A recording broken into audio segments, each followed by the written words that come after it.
میں نے ہمارے ایک مخلص ہیں، وہ اپنا نیا مکان بنا رہے ہیں، 3 مکان بنا رہے ہیں ان کی فیملی۔ میں نے انہیں ایک عمل بتایا، آج آپ کو ہی بتا دوں، طرفت عین پہ یاد آئی بات۔ ذرا یہ عمل غور سے سنیے گا، ہر اس شخص کے لیے جو نیا مکان چاہتا ہے، نیا مکان بنا چکا ہے، نئے مکان میں رہ رہا ہے یا نیا مکان بنائے گا۔ میں نے کہا آپ نے نیا مکان بنایا ہے، ان قریب شفٹ ہونے والے ہیں، منتقل ہونے والے ہیں، اس کا کوئی حل بھی کیا؟ سب سے پہلے اس نئے مکان میں 3 نقصانات ہیں، اور آپ نے ایک بات اکثر سنی ہوگی، ہمیں گھر راس نہیں آیا، مکان شفٹ کیا، یہ حادثہ، یہ واقعات، جانی نقصان، مالی نقصان، پریشانیاں، مشکلات، مسائل، ہمیں نہ لوگوں کی نظر کھا گئی، یا یہ فلاں فلاں، آپ نے سنا ہوگا۔ آج میں اس کا راز بتاتا ہوں، یہ ہمیشہ راز یاد رکھیے گا، اور میری یہ بات ضرور پھیلائیے گا، بتائیے گا، لوگوں کا نفع ہو جائے گا، بھلا ہو جائے گا۔ نیا مکان جب بھی بنتا ہے، اور جتنا خوبصورت ہوگا، جنات کو بڑا پسند آ جاتا ہے۔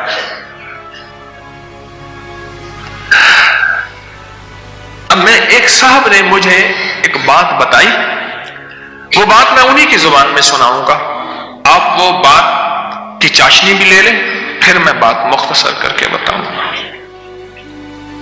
اما بالا کو قرآن پڑھیں لیے، یہاں تک سمجھ آئے گا؟ بچوں کو قرآن پڑھاتی تھی اما، تو ہم نے نیا مکان بنایا، اما نے میں ڈٹھا، اما کہندی ہے ونج حافظ کوئی درخت دی ساوی لکڑ بھانا، چمک بھانا، شاخ توڑ کے لیا تازہ، اما تازہ چاخ لو کے اوپر چڑھ گئی، نیت دی مار پوے، خدا خراب کر رہے، گلو سڑو، میرا گھر تک نظر آ، نکلو ہی تم، نکلو کرے، اما ایسی دیواروں کو مار رہی، ایسے ہم نے کہا یہ پتا تھا اما کے پاس جنات بھی پڑھتے ہیں، آتے بھی ہیں، اما جنات کا دم بھی کرتی ہے، ہدیے کھانے وغیرہ بہت آتے تھے ان کے گھر، میں نے بھی اما کو دیکھا ہوا تھا، وہ میری نانی اما کی بہن بنی ہوئی تھی، ایک دوسرے کو ہدیے دینے لینے کرنے، نانی اما کی طرف سے ہدیے تھوڑے جاتے تھے، ادھر سے زیادہ جاتے تھے کہ نانی اما کی جیب سے جاتے تھے، ادھر سے ہدیے آتے تھے، تو اتنے ہوتے تھے کہ وہ تقسیم ہوتے تھے۔ تو کہ نانی اما، میری اما نے نا مار مور کے ہانپتی کانپتی اما آ گئی، کہہ رہا بس نکل گئی، اما کیا ہے؟ کہہ رہے نیا مکان بنایا، ان کو اچھا لگا، گزرے جا رہے تھے، اوپر جو سیڑھیوں کی بمٹی تھی وہاں جا کے انہوں نے اپنا ٹھکانہ لگا دیا، مٹی لینے پہ اپنا سامان لگا رہے تھے، تو مجھے نظر آ گئے، نکال کے آئی ہوں۔ اچھا یہ ایک نہیں کئی واقعات ہیں۔ آپ کے گھر میں بہترین گھر بنا، اور آپ کے گھر میں گندی کیچڑ کے 5-10 کتے، جو گرمیوں میں نا آپ نے دیکھا ہوگا نالیوں میں کتے بیٹھے ہوتے ہیں، بڑی ساری زبان نکال کے ہانپ رہے ہوتے ہیں، گندی نالی میں پانی گزر رہا ہوتا ہے تو ان کا جسم کچھ ٹھنڈا ہوتا ہے، وہ گندی نالی والا کتا جب اٹھ کے نا اپنے بدن کو چھاڑتا ہے تاکہ کیچڑ وغیرہ، آپ کے گھر میں کتوں کا ریوڑ گھس آئے گندے، تو گھر میں کیچڑ ہوگی یا عطر کی بارش ہوگی، بدبو، غلاظت، نجاست، خباثت، یہی کچھ ہوگا اور کیا ہوگا۔ جس گھر میں شیاطین آ جائیں اور شیاطین کا پورا قافلہ آ جائے اور فیملی آ جائے، جو کہ ہر بیت الخلاء میں ہوتی ہے، خبث اور خبائث، مذکر اور مؤنث، مائی اور جوان، ہر بیت الخلاء میں ہوتے ہیں۔ جاجو جتنا بیت الخلاء کو ٹائلیں لگا دے، لگژری بنا دے، ہمیں دھوکہ ڈال دیا اس ٹائلوں نے اور شیشے نے اور کمکموں نے۔ میرے کملی والے نے فرمایا ہر بیت الخلاء میں فیملی رہتی ہے۔ بھائی میاں بیوی ہوگی تو بچے ہی ہوں گے نا، تو میں فیملی ایسے تو نہیں کہہ رہا، خبث اور تو تو سب سے پہلے تو جنات، شیاطین. دوسرا جو ہوتا ہے، جو روگ لگتا ہے، دوسرا جو روگ لگتا ہے وہ خص مزدوروں اور لیبر کا روگ لگتا ہے. غور سے سنیے گا، کتابوں میں لکھا ہے اپنے دھوئیں سے اپنے پڑوسی کو تکلیف نہ دو. اگر تم نے کوئی مسالہ دار چیزیں، اسپائسی چیزیں، لذیذ چیزیں بنائی ہیں اور تمہارے پڑوسی کو یہ قدرت حاصل نہیں تو اس کو تکلیف نہ دو. پانی شوربے میں زیادہ ڈال دو، کچھ اس کو دے دو. اور کتابوں میں یہاں تک لکھا ہے کہ پھلوں کے چیزوں کے چھلکوں سے پڑوسی کو تکلیف نہ دو. اگر کوئی اچھی اعلیٰ چیزیں کھائی ہیں تو اپنے پڑوسی کے گھر سے دور رکھو، اس بیچارے کو تکلیف ہوگی کہ اللہ میری جیب میں بھی ہوتا میں بھی کھاتا. یہ جو غریب لیبر آتی ہے، لیبر تو غریب ہی ہوگی نا، مستری مزدور، ان کی نظر کھا جاتی ہے، ان کی نظر کھا جاتی.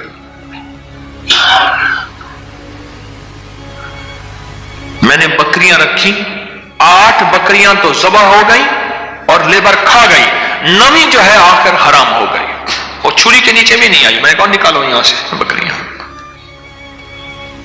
8 تو چھری کے نیچے آئی اور 9ویں جو ہے وہ خود حرام ہو گئی.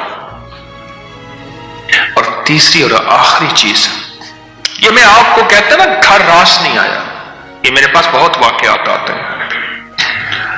اس کی نظر ہوتی ہے، لیبر کی ہوتی ہے. اور بعض بندے ایسے ہوتے ہیں، اب تو سائنس ایول آئی اور بیڈ آئی پہ جاؤ، میرا لفظ لکھو سوشل میڈیا پہ، نیٹ پہ، پتہ نہیں کہاں، فیس بک پہ، ایول آئی بیڈ آئی. اب تو پوری دنیا کی سائنس نظر بد پہ پاگل ہو چکی ہے. پہلے کہتے تھے یہ ان کی قصے کہانیاں ہیں. ارے میرے کملی والے نے فرمایا اور سائنس اس کی ریسرچ کو کہے سچ نہیں ہے تو ہو کیسے سکتا ہے؟ ہو کیسے سکتا ہے؟ حضرت علی کرم اللہ وجہ کے فرامین بہت زیادہ نظر بد پہ، حسنین کریمین کے فرمان بہت زیادہ، آل رسول اصحاب رسول کے فرمان بہت زیادہ، واقعات بہت زیادہ، تجربات بہت زیادہ.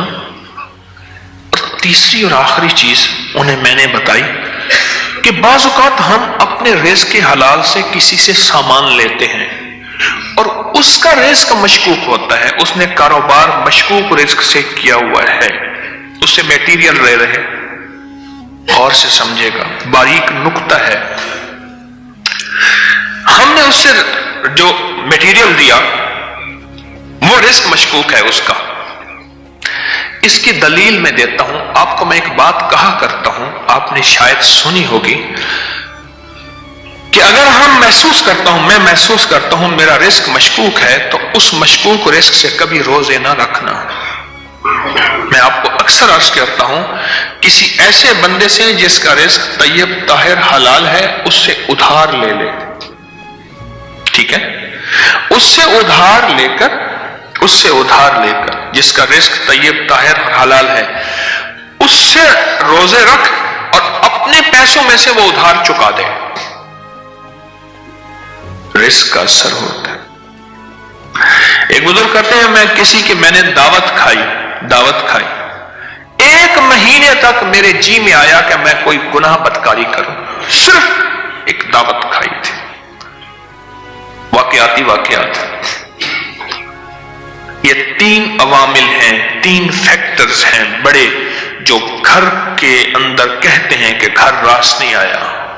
اس کا حل کرنا ہے صدقات، خیرات، اعمال، تسبیحات اور ذکر کے ذریعے. اس کا حل کرنا ہے